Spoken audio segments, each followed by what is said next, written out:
A paz do Senhor, seja bem-vindo a mais uma aula aqui do EBD em Foco. Eu me chamo Herberson, vou ministrar agora a lição número 1, que tem como título A Autoridade da Bíblia. Nós estamos começando mais um novo trimestre, o primeiro trimestre do ano 2022, da revista CPAD. A revista vem com o título A Supremacia das Escrituras, a inspirada, inerrante e infalível Palavra de Deus. São 13 lições falando das Escrituras e nessas lições você vai aprender muita coisa interessante, muita coisa boa, porque nós precisamos entender mais sobre a Bíblia Sagrada. A Bíblia está sofrendo vários ataques, tanto do mundo quanto de pessoas que se dizem crentes, mas ao mesmo tempo nega a autoridade das Escrituras. Então a gente precisa entender que o problema não é a Bíblia, o problema é nós. Nós somos o problema porque muitas vezes nós não sabemos interpretar corretamente, nós não entendemos o contexto, nós não aplicamos a Bíblia na nossa vida da forma correta. Então o problema não é a Bíblia. Nós precisamos entender mais sobre a Bíblia para que nós possamos interpretá-la corretamente e aplicá-la na nossa vida. Porque é através da Bíblia que nós conhecemos a salvação. Através do que está escrito nas letras sagradas é que nós conhecemos mais de Deus, do nosso relacionamento com Deus, conhecemos sobre Jesus, entendemos que ali a salvação é pela fé, né? Porque Deus foi gracioso para conosco. Entendemos sobre os sinais do fim dos tempos. Na Bíblia que fala da volta de Jesus, então não tem outro caminho, não tem outro meio para se aproximar de Deus a não ser através de Jesus Cristo, e essa revelação está na Bíblia Sagrada. Então é importante nós estudarmos muito da Bíblia Sagrada, entender por completo este livro e aplicar na nossa vida. E neste trimestre nós temos a oportunidade de nos aprofundar nesse assunto. Então aqui a lição número 1, que fala da autoridade da Bíblia, né, nós vamos falar sobre a questão da Bíblia, né, se é a revelação especial de Deus. A gente vai falar da revelação geral, da revelação especial, do poder da palavra de Deus, que ela é poderosa. Então, uma aula bem completa, interessante, muito boa para a introdução da revista como um todo. Se você quiser ver uma análise, assistir aí um vídeo que faz uma análise da revista, já está disponível no nosso canal do YouTube, o vídeo que eu comento sobre a revista como um todo, tá? Eu falo da revista como um todo.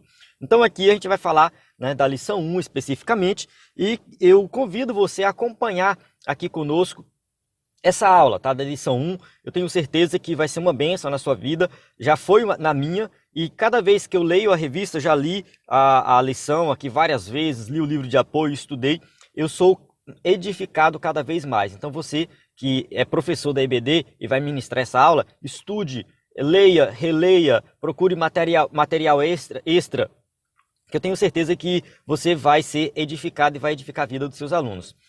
Dentro do site do EBD em Foco você vai encontrar um conteúdo bem completo, slides em PowerPoint das lições de adultos e jovens. Então a gente está aí desde 2016 postando slides toda semana, graças a Deus, nunca falhamos uma semana sequer. Deus tem abençoado, tem dado graça e tem sido uma bênção os slides. E agora nós estamos lançando um novo layout do slide. Na verdade, nós estamos lançando aqui um visual diferente.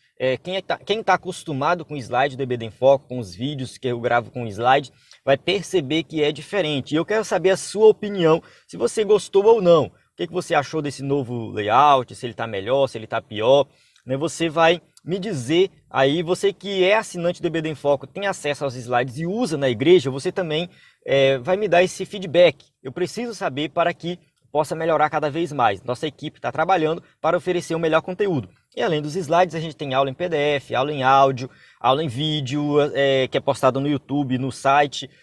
Nós temos cursos diversos, temos muito conteúdo. Estamos lançando agora 2 conteúdos novos, que são as aulas antecipadas, ou seja, as 13 lições estarão disponíveis até o dia 1º de janeiro, para você assistir com antecedência.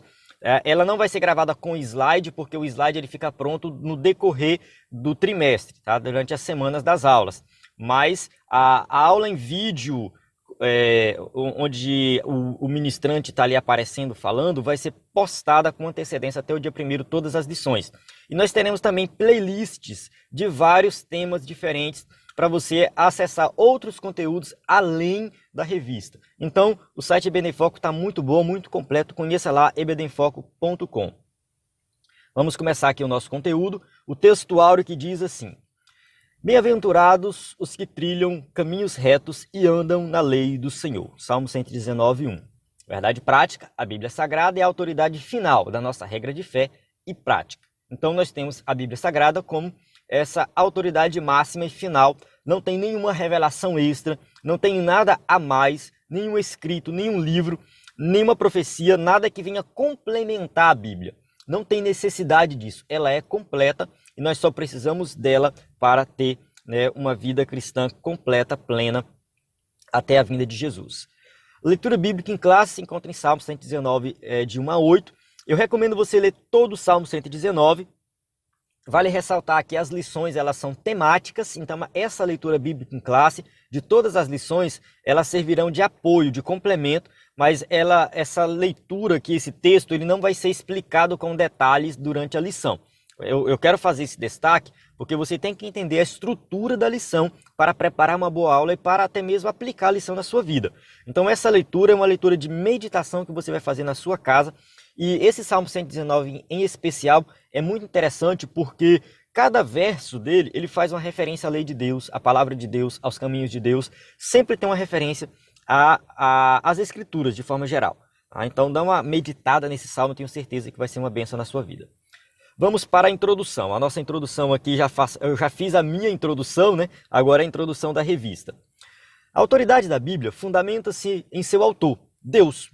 Portanto, a Bíblia é a palavra de Deus escrita. Assim sendo, a autoridade dela depende total e exclusivamente do Altíssimo e não dos homens. Então, o que faz a Bíblia ser a autoridade máxima sobre a nossa vida é que ela vem de Deus. A iniciativa foi divina. Alguém pode falar, não, mas o autor é humano, ela também é um livro humano. Sim, ela é um livro humano que está se comunicando com pessoas, é usado a linguagem humana, foi escrito dentro de um contexto de pessoas, de seres humanos.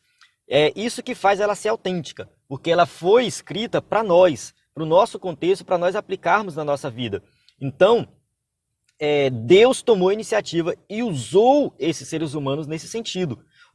Deus planejou tudo para que tudo que fosse escrito fosse edificante para a nossa vida. Então, desse modo, além da Bíblia, a igreja não possui outra fonte infalível de autoridade. Então, nesta lição, veremos a origem da Bíblia, a sua autenticidade, a mensagem revelada na palavra de Deus.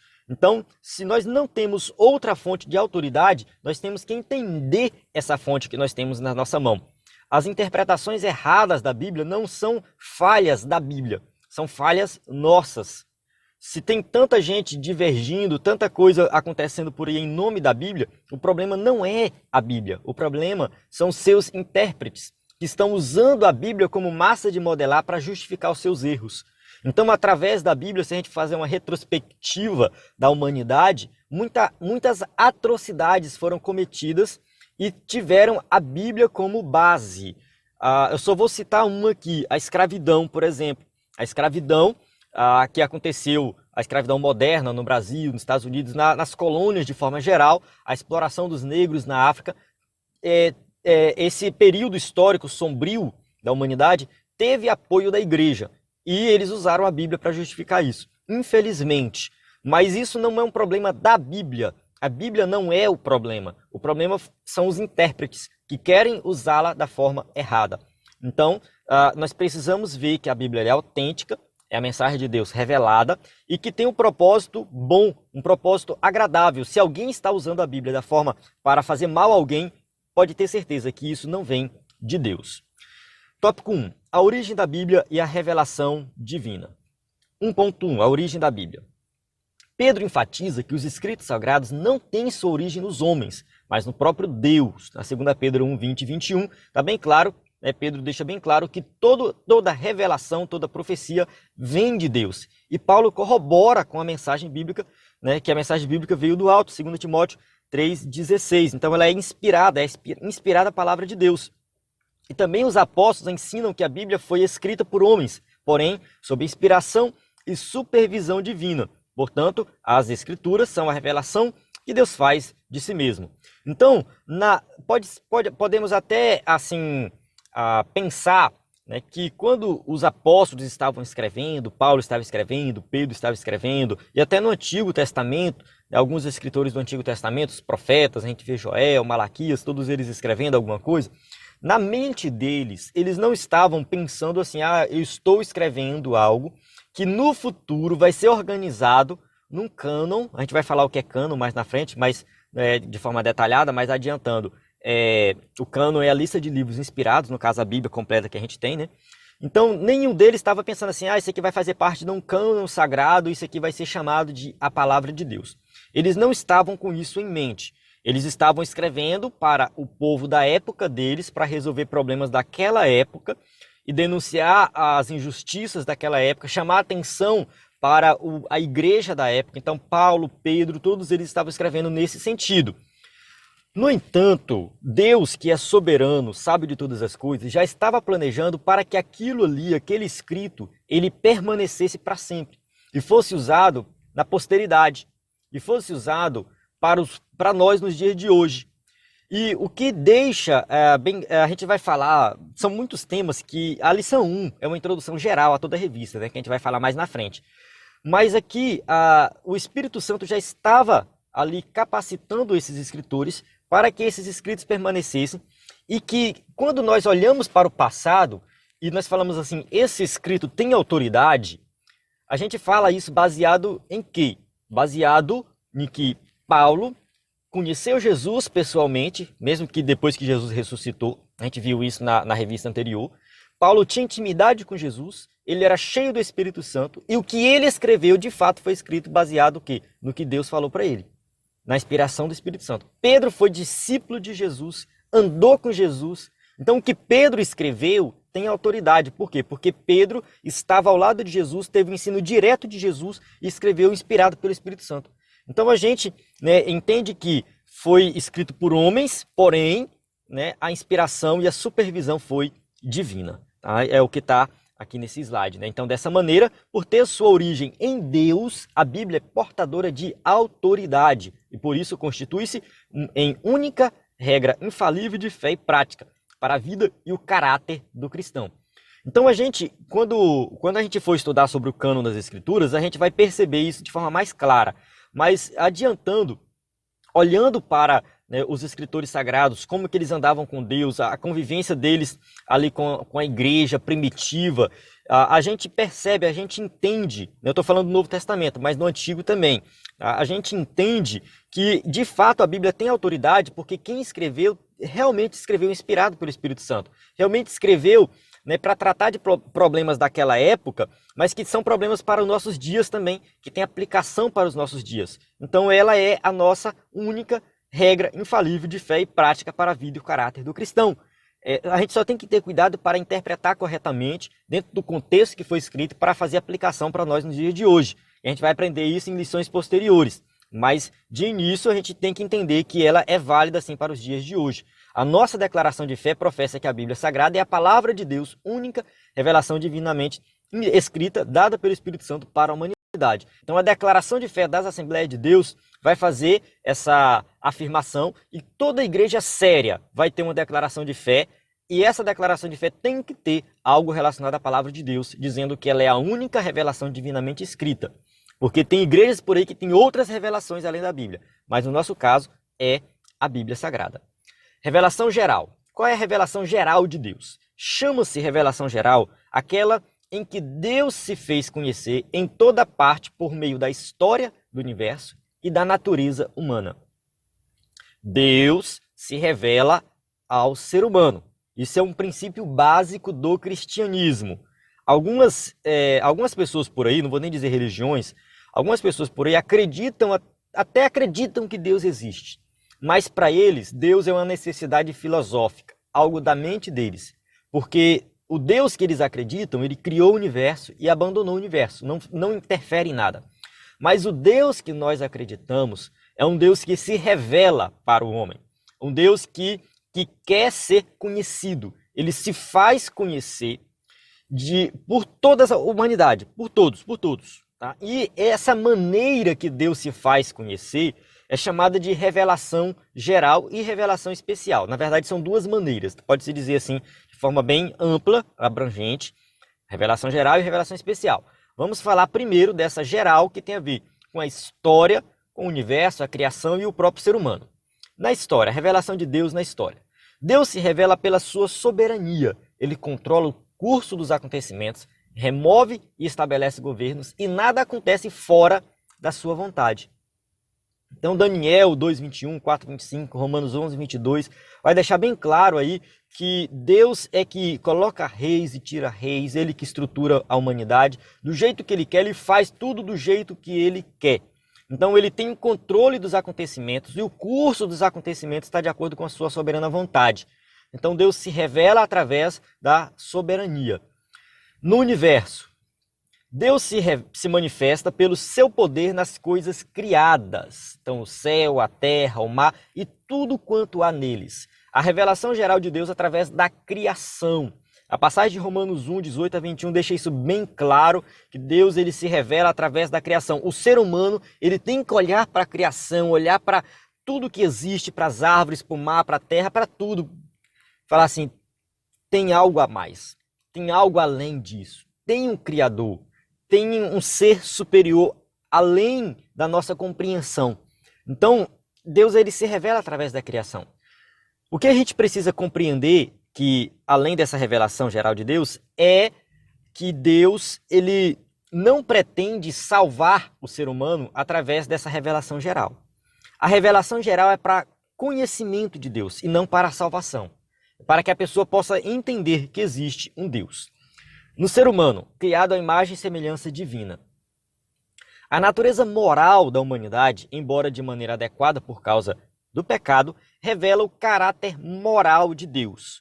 Então, quando Deus cria o ser humano, tem vários aspectos do ser humano que aponta para um Criador, que deixa bem claro que Deus deixou a sua marca na criação do ser humano. O ser humano ele é racional, o ser humano ele tem dentro do seu coração o conceito de certo e errado, algo que é geral, algo que é absoluto, que está assim, em todas as sociedades.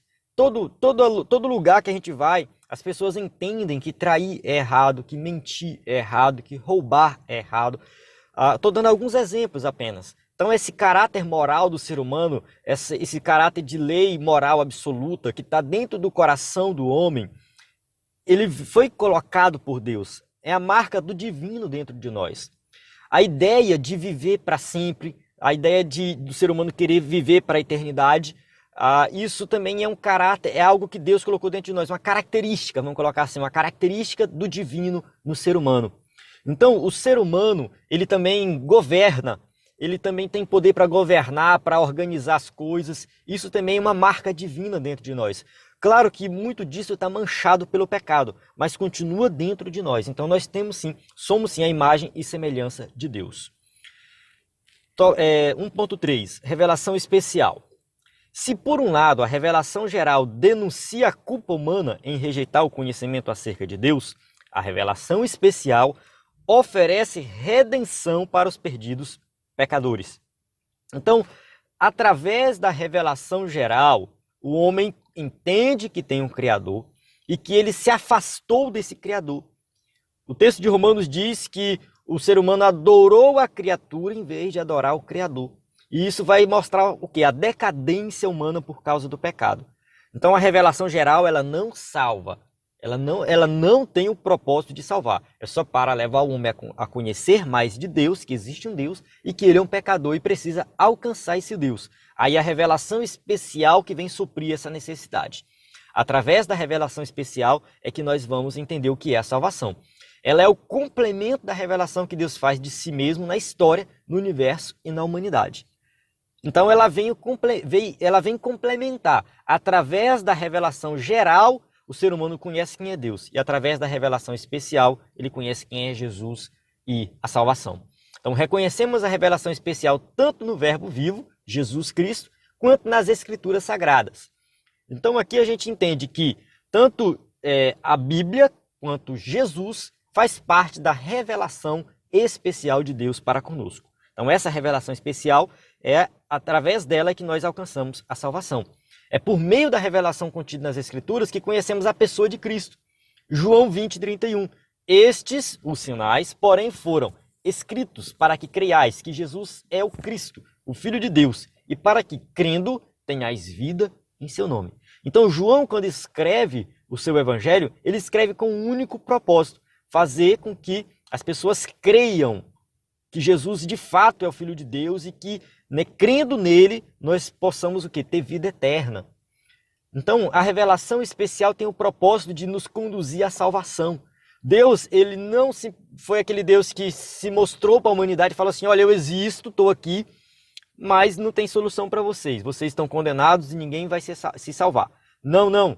Deus falou assim: vocês estão condenados, mas eu tenho um plano de salvação. Eu vou mostrar para vocês como que esse plano opera. Então isso é através da sua revelação especial. Ele envia Cristo, envia a Bíblia Sagrada, que é através dela que nós conhecemos a pessoa de Cristo.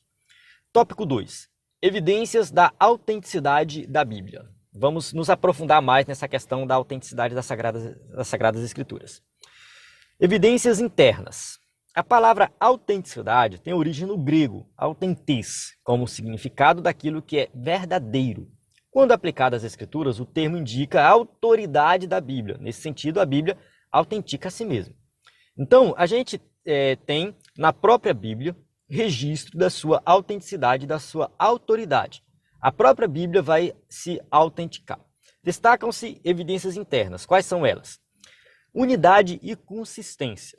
Então, no período aproximado de 1.600 anos, a Bíblia foi escrita em 2 idiomas principais e um dialeto por cerca de 40 pessoas de diferentes classes sociais, em lugares e classes e circunstâncias distintas, que abordaram centenas de temas. Olha só, isso aqui é algo praticamente impossível de acontecer. Durante 1.600 anos, mais ou menos 40 pessoas escreveram alguma coisa em línguas diferentes, foi o grego, o hebraico e alguns trechos em aramaico, tá? Dentro de classes sociais diferentes. No caso, tinha escritores bíblicos que viviam na corte, eram profetas da corte, enquanto outros escritores eram da roça, mexiam com boi, trabalhavam no campo, entende? São coisas diferentes. Outros eram pescadores, outros eram já eruditos, né? Como Paulo, por exemplo, falava vários idiomas, teve uma formação uma educação bem estruturada, elaborada. Então a gente tem assim todo tipo de gente, todo tipo, né, participando dessa inspiração, né? No caso, sendo inspirados, vamos colocar assim, sendo inspirados pelo Espírito Santo para registrar suas palavras, tratando de temas diversos, mas ela é única e consistente. A gente percebe a unidade nas Escrituras. A gente percebe que está conectado. A gente percebe que ali tem, né, apesar de temas diferentes serem tratados, e quando eles tratam dos mesmos temas, eles fazem a mesma abordagem. Eles falam, o que um fala não contradiz o que o outro fala. Então a Bíblia, ela é única e consistente. Existe uma unidade nas Escrituras. E isso é uma evidência interna da sua autenticidade. Então, apesar de todas essas implicações, o conteúdo bíblico é consistente, os seus escritos se harmonizam formando um todo sem qualquer contradição. Existem pessoas por aí dizendo: tem contradição, mas quando a gente vai analisar, essas contradições são falsas. Todas elas têm como a gente refutar essas contradições. Segundo ponto aqui, a ação do Espírito Santo. Por meio da leitura da Bíblia, é possível ouvir a voz de Deus agindo como uma espada que penetra até a divisão da alma e do espírito, Hebreus 4:12. Isso é bem claro quando Jesus conversa com aqueles discípulos no caminho de Emaús. Como os discípulos no caminho de Emaús, aquele que aceita a palavra da verdade experimenta a chama do Espírito arder no coração e passa a compreender o plano da salvação. Quando eles entenderam que era Jesus, ele falou: olha, mas não ardia em nosso coração quando ele falava, né, quando ele estava explicando, quando Jesus explicou as Escrituras para eles. A conversa de Jesus com esses discípulos foi sobre o Antigo Testamento. Jesus falou assim: mas não estava lá escrito que tudo isso ia acontecer? Então, ao ler a palavra de Deus, né, com sinceridade, com o coração aberto, o Espírito Santo fala e a nossa vida é transformada. A transformação da vida do pecador acontece através da pregação da palavra, através da exposição à palavra. Tem que ter acesso à palavra de Deus para que haja, de fato, uma transformação promovida pelo Espírito Santo. E as profecias e eventos futuros. A exatidão do cumprimento das profecias comprova a veracidade das Escrituras. As suas profecias foram anunciadas muitos séculos antes dos eventos acontecerem, com clareza e precisão. Então, muitas profecias já se cumpriram e muitas irão se cumprir. As profecias acerca de Jesus, elas se cumpriram com exatidão. Então, tudo o que aconteceu na vida de Jesus já estava previsto no Antigo Testamento. A gente observa que tudo isso comprova que a Bíblia, de fato, é um livro verdadeiro. É um livro que é autêntico, um livro que foi, de fato, escrito pelo próprio Deus, né? Como a gente já explicou no começo, autores humanos, mas inspirados pelo Espírito Santo. E tudo isso comprova que ela é verdadeira, que as suas profecias se cumprem. Entre tantos eventos citamos o nascimento virginal de Cristo, sua morte na cruz, o local da sepultura, sua ressurreição. Aqui é somente sobre Jesus, o texto do Antigo Testamento e o texto do Novo Testamento. Então você pode conferir aí, no caso, se você quiser conferir agora, pode dar pausa no vídeo e dar uma conferida nesses versículos. A gente não colocou aqui por causa do tempo, mas é importante você dar uma conferida. Quem sabe na sala de aula você fazer com seus alunos. Tá? Nesse sentido aqui você vai entender que tudo que estava no Antigo sobre Cristo, no Antigo Testamento, comprovou-se e aconteceu de fato na sua vida, está registrado no Novo Testamento. 2. Evidências externas. No caso aqui nós estamos dentro do tópico 2 e o subtópico 2.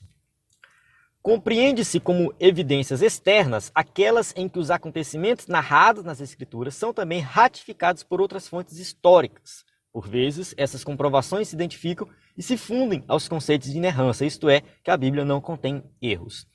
Essa questão das evidências externas, elas também são muito importantes, às vezes polêmicas, mas elas são importantes, porque mostra que a Bíblia não é aquele livro isolado que foi escrito ali por alguém que não tinha contato com a sociedade. Não, a Bíblia, um livro que aconteceu dentro do contexto histórico. Então ela está registrando acontecimentos históricos, acontecimentos reais, fatos reais. No caso, quando a gente vai para o Antigo Testamento e começa ali de Gênesis de 1 até 11, Gênesis 1 a 11, é a história da humanidade como um todo. Gênesis 12 em diante começa a contar a história do povo de Israel. Abraão em Ur dos Caldeus, que é chamado para habitar em Canaã, que vai peregrinar em Canaã. Depois a sua descendência é levada para o Egito, é escravizado no Egito, volta do Egito, conquista Canaã. Tudo isso Deus conduzindo a história para o nascimento do Messias, que é a nossa salvação, né? Pensando na nossa salvação. E todos esses acontecimentos históricos têm fundamentos fora da Bíblia. As cidades citadas existiam, os povos existiam, as línguas faladas existiam, há registro do povo hebreu escravizado no Egito. Então não é algo que está fora da história, não, está dentro do contexto histórico. Nessa direção, tanto o registro da história das nações, as descobertas arqueológicas e os pressupostos da ciência apontam para a autenticidade da palavra de Deus. Então, a Bíblia ela é autêntica e a gente consegue observar isso através de evidências externas. E, a despeito de ser contestada por ateus incrédulos, a Bíblia permanece como o livro mais traduzido e lido de toda a história. Independente do que falam da Bíblia por aí, ela continua sendo esse livro lido, traduzido e estudado. E isso também é uma evidência de que este livro ele é divino. Este livro ele tem algo a mais nele. Não é um livro qualquer, mas é um livro que tem poder. A gente já vai entrar no tópico 3, eu só quero voltar um pouco aqui nesse ponto, que eu quero abrir aqui um parêntese, né? Dar uma explicação mais detalhada de algo aqui, que eu falei na aula antecipada.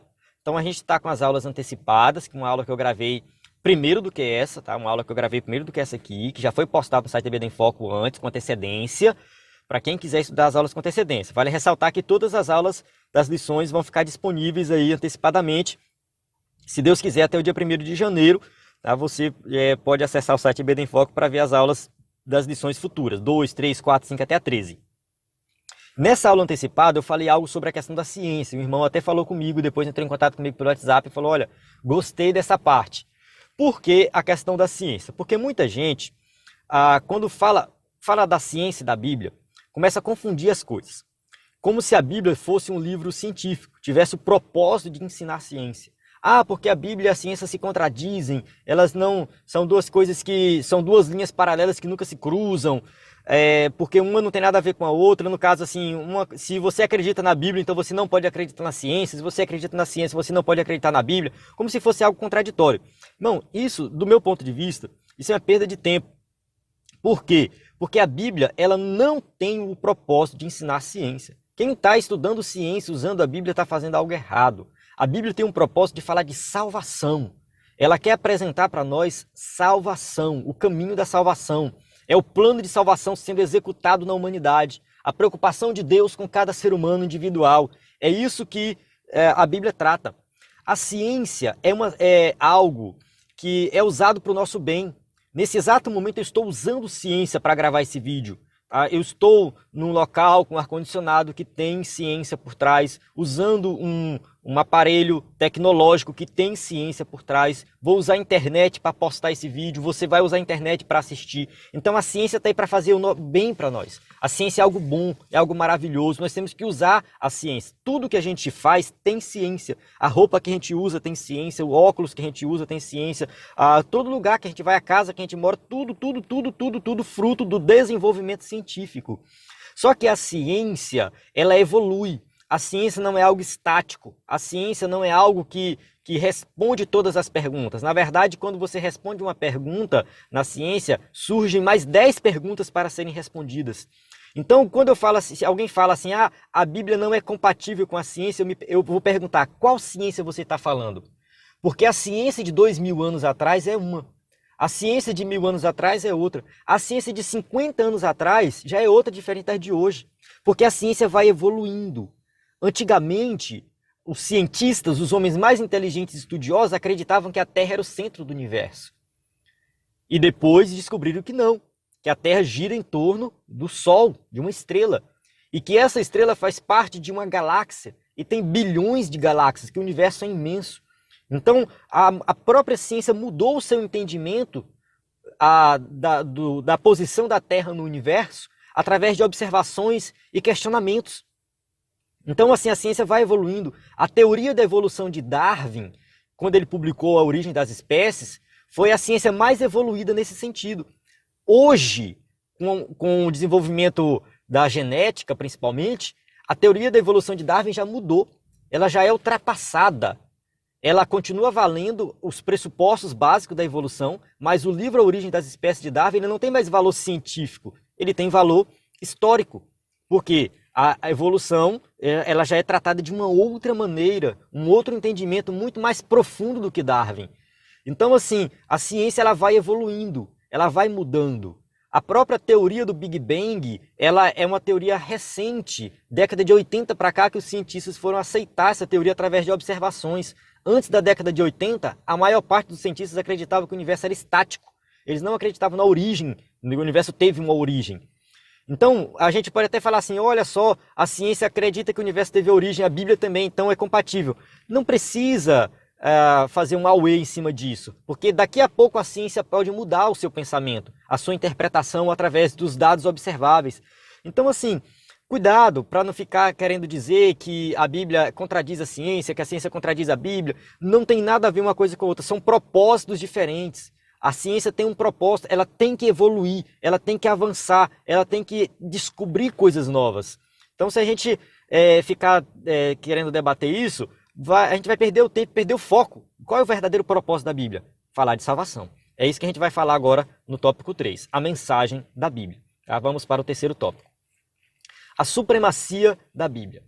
A expressão latina sola scriptura confirma que somente a Bíblia é regra infalível e autoridade final em matéria de fé e prática. Nossa declaração de fé professa que a Bíblia fornece o conhecimento essencial e indispensável à nossa comunhão com Deus e com o nosso próximo.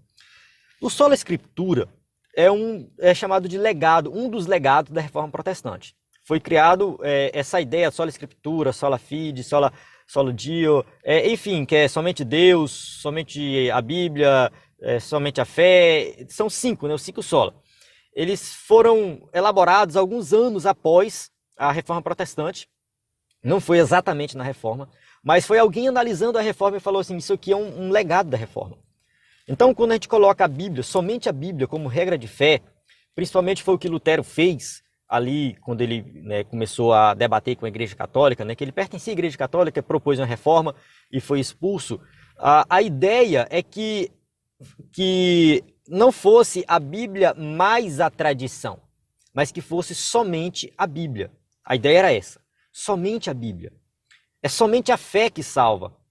Então, Lutero e depois todos aqueles que seguiram o mesmo caminho de Lutero, vieram com esse pensamento. Eu só preciso das Escrituras como regra infalível e autoridade final em matéria de fé e prática.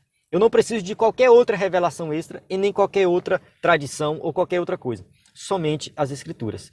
Assim sendo, não necessitamos de uma nova revelação extraordinária para a nossa salvação e o nosso crescimento espiritual.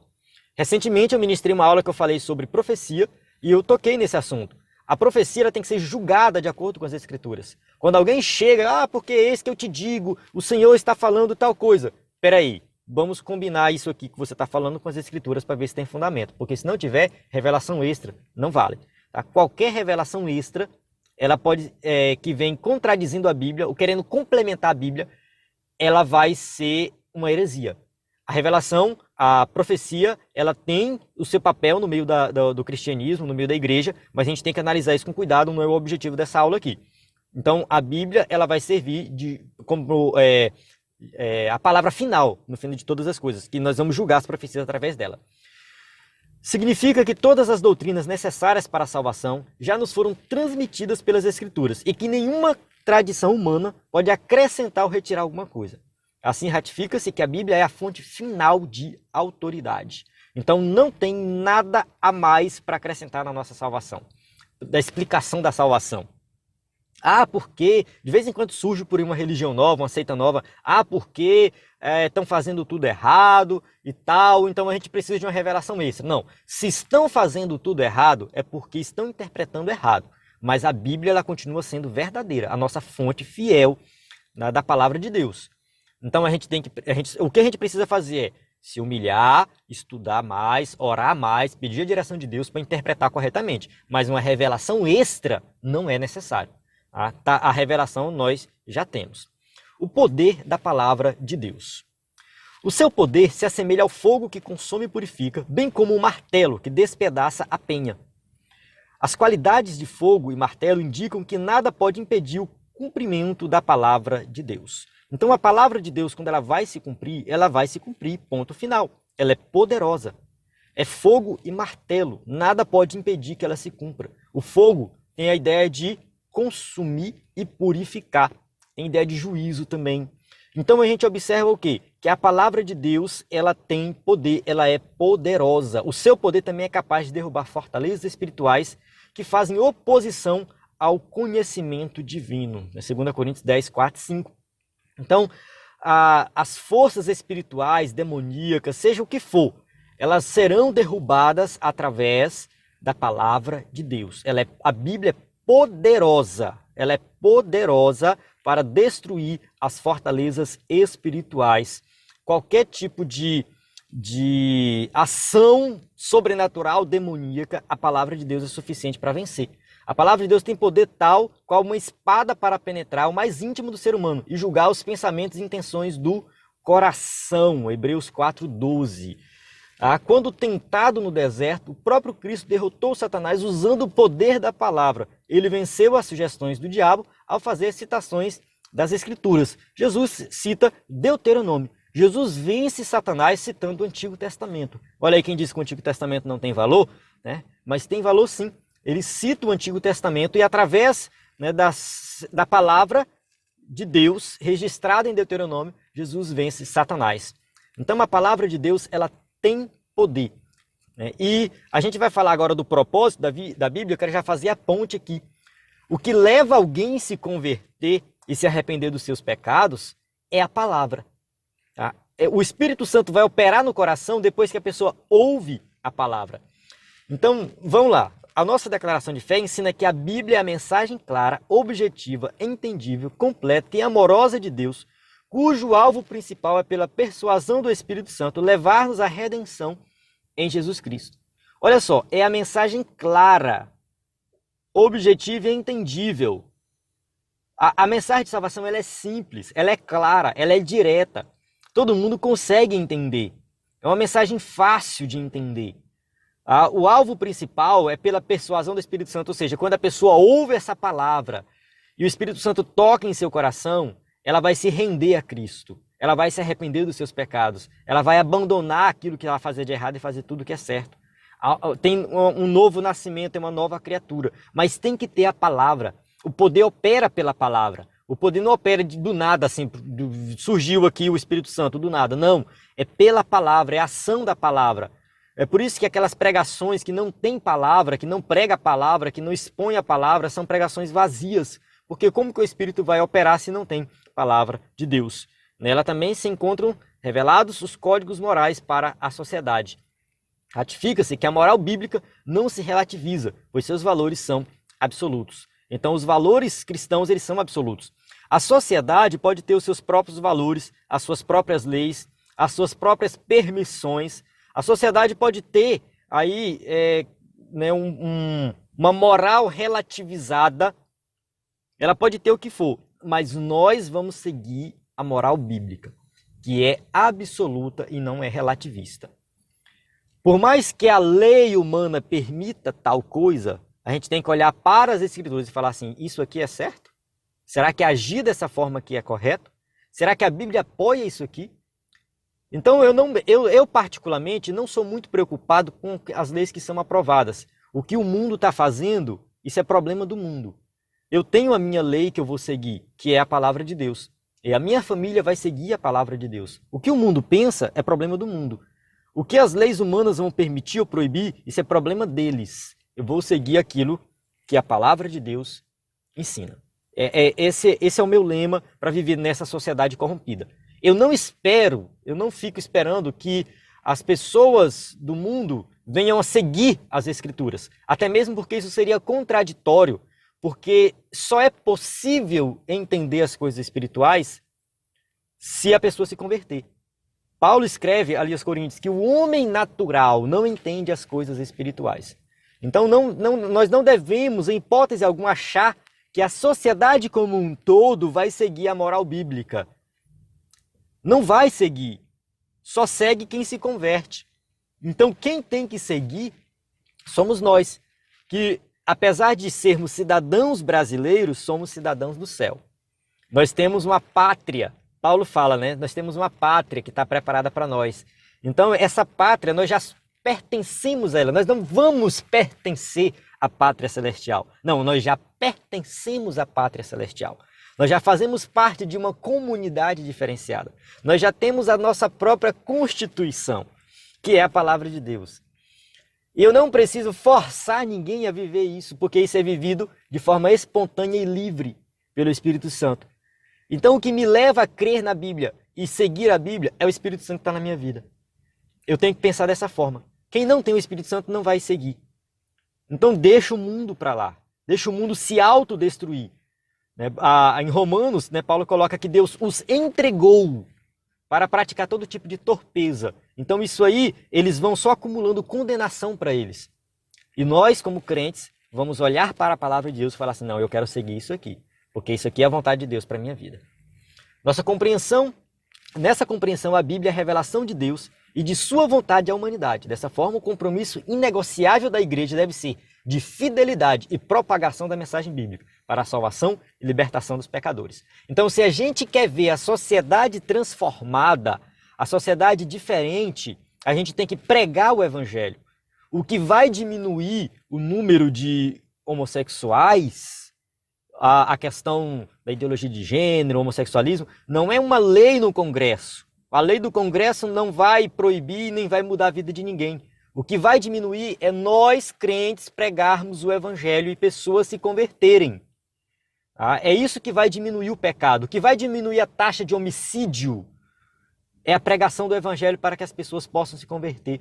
O que vai diminuir o número de usuários de droga é a pregação do evangelho para que as pessoas possam se converter. É a ação do evangelho na vida das pessoas. Por mais que ali numa família não tenha todo mundo crente, mas se tiver um crente, já tem algo diferente ali. Numa família, quando tem um crente, uma mãe orando, já tem algo diferente ali. Já, a família já é diferenciada. Então a gente tem que pregar o evangelho. Eu sou defensor disso. Eu sou defensor da pregação do evangelho. Eu sou defensor da mensagem do evangelho ser divulgada da melhor maneira possível. Eu penso que se os governantes tiverem de fazer alguma coisa nesse sentido, que facilitem a pregação do evangelho. Que coloquem iluminação nas ruas, que para a gente pregar de madrugada, que nós tenhamos liberdade para pregar o evangelho, porque é através da pregação do evangelho que a sociedade é transformada. Como eu já tomei muito tempo aqui na aula, eu recomendo você dar uma estudada sobre a escola bíblica dominical, a origem da escola dominical, ali quando Robert Hike, se eu não me engano, que começa a ideia da escola bíblica dominical, alguns anos depois que a escola bíblica se espalhou por toda a Inglaterra, a taxa de homicídio, as prisões diminuíram bastante. Chegou uma época que quase ninguém mais era preso. Por quê? Porque o evangelho mudou aquela sociedade, através da pregação da palavra de Deus. Amém? Então nós chegamos na nossa conclusão que diz assim: as escrituras são de origem divina. Deus se deu a conhecer por meio da história, do universo, da humanidade, de Cristo e das escrituras. A autenticidade da Bíblia é confirmada por evidências internas e externas. A palavra de Deus é a nossa autoridade final de fé e prática. Eu acredito que a conclusão aqui é um resumo, né, de tudo que a gente estudou, e vale a pena ressaltar isso aqui, né, o que o pastor Antônio Gilberto escreveu, né? O autor da Bíblia é Deus, o seu real intérprete é o Espírito Santo e o seu tema central é o Senhor Jesus Cristo. Então vamos lá, mais uma vez. O autor da Bíblia é quem? Deus. Quem interpreta é o Espírito Santo. Ele tem que estar dentro de nós. Ele mora em nós. E o tema central da Bíblia, principal, que ela fala de quê? De Cristo. Do Antigo ao Novo Testamento. De Gênesis a Apocalipse. Ela aponta para Cristo. Tem um livro, né, As Escrituras Testificam de Mim, do J. Carson, que tem vários sermões nesse sentido. Eu apresentei esse livro no vídeo que eu fiz apresentando a lição. Desse livro, que fala assim: as escrituras testificam de mim, dão testemunho de mim. Esqueci agora o texto exato. Mas é porque são vários sermões do Antigo Testamento mostrando que aponta para Cristo. E no Novo Testamento também aponta para Cristo. Fala de Cristo, explica quem é Cristo. Então o objetivo da Bíblia, final, é a salvação por meio de Cristo. A gente precisa entender isso aí. E uma vez salvos por meio de Cristo, nós vamos usar a Bíblia como nossa regra de fé prática, né, para que nós possamos ter uma vida completa e plena aqui nessa terra. Amém? Então, eu chego aqui no final da aula, tá? Que as perguntas para quem vai usar o slide aí na sua igreja, tá? Eu coloquei aqui uma por uma nos slides. Então, assim, no EBD em Foco, né, na plataforma do EBD em Foco, você tem tudo que precisa para ministrar uma aula de excelência na EBD. Tá? Mais uma vez, reforçando o nosso conteúdo, slides em PowerPoint, aula em PDF, aula em áudio, cursos diversos, tá? Playlist com temas diversos, acesse lá. E aqui, mais uma vez, reforçando, né, que eu quero saber a sua opinião sobre esse novo formato do slide. Tá? Mande uma mensagem no nosso WhatsApp ou deixa no comentário do vídeo.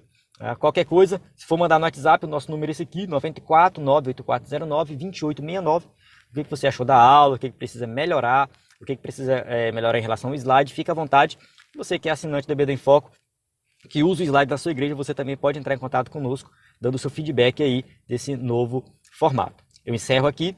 A paz do Senhor, até a próxima aula.